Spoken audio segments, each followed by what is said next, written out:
É hora do nosso bate-papo aqui no Live CNN Brasil, com essas mulheres inteligentíssimas aqui, com vários assuntos que a gente conversa agora. E nosso assunto de hoje é aquele dinheirinho que sobra no fim do mês ou aquela grana que você recebeu de forma inesperada, conseguiu economizar. A Receita Federal, por exemplo, liberou hoje a consulta de mais um lote de restituições do imposto de renda.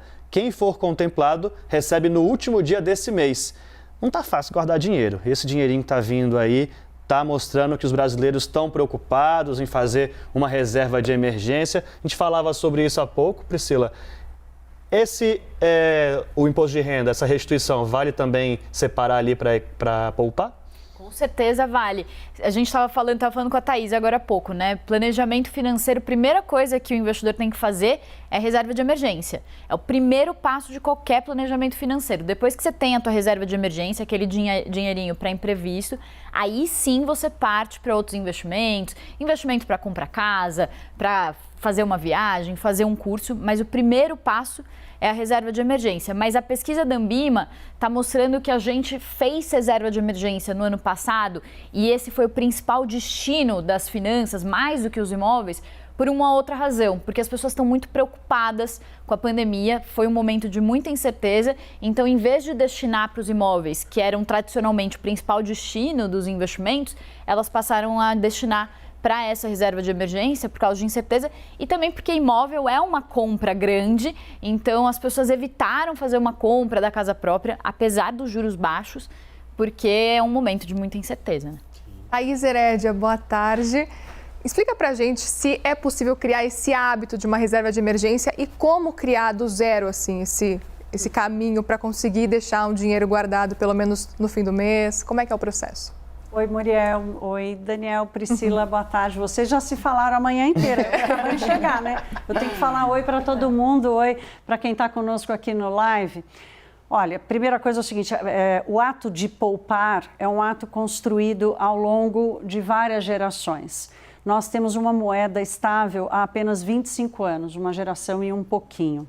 Então, o brasileiro, ele aprendeu, historicamente, aprendeu a poupar para se proteger da própria moeda, que é isso que a inflação alta faz. A gente se protege contra a própria moeda, a gente não faz a moeda trabalhar para a gente, como um investimento, como uma poupança, como uma reserva de emergência. A gente trabalha o tempo inteiro para evitar que a moeda consuma o nosso poder de compra. Então, esse é um aprendizado muito recente para o Brasil, porque temos uma moeda estável há muito pouco tempo. Então, essa é a primeira coisa. Então, Muriel, o hábito de poupar, ele é uma construção que faz parte também e ela é construída em cima de um ambiente de estabilidade. A segunda coisa é, o hábito de poupar, ele depende não só da circunstância ou de uma insegurança ou de um momento de mais euforia, ele depende essencialmente da renda. E o Brasil é um país de renda média muito baixa, em que o orçamento das famílias é consumido principalmente pelas contas do dia a dia. Então, a gente precisa ter muito cuidado assim, e responsabilidade, inclusive para chamar a atenção das pessoas de como fazer essa reserva de emergência, para não bater um desespero, achando que a pessoa não sabe fazer. Não, muitas vezes a renda não possibilita que isso aconteça.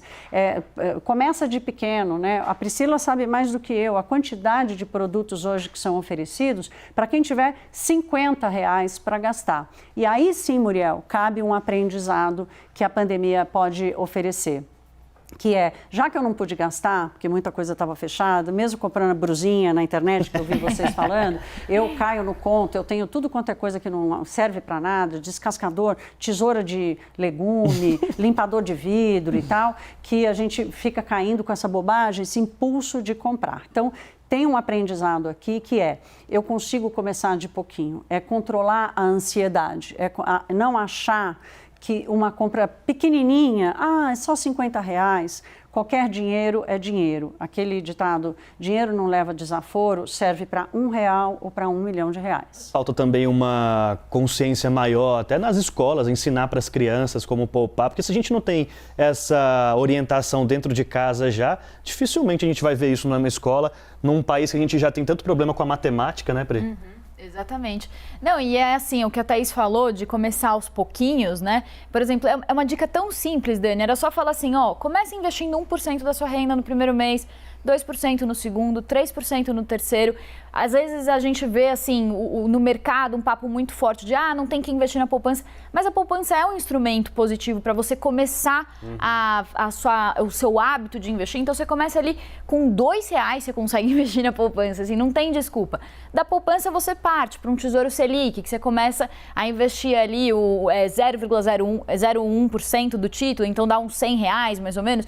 Então, você consegue daí partir para uma aplicação mais conservadora e daí depois que você formar a sua reserva, você vai para as outras. E essa questão da educação financeira, que é importantíssimo, que eu estava falando com a Thaís, o que a gente tem hoje, às vezes, são pessoas que têm sorte de ter pais que ensinam como lidar com as finanças. Exatamente. Se os seus pais, você deu a sorte deles te ensinarem, aí você tem alguma noção. Se não, você tá ferrado, assim, desculpa o palavrar aqui, o palavreado aqui, mas é mais ou menos isso. É verdade. Mas o Banco Central tá aí, né? Então, isso é uma grande novidade desses últimos anos, né? De 2016 para cá, que o Banco Central criou uma agenda que começou com o nome de BC+, e hoje é BC Hashtag.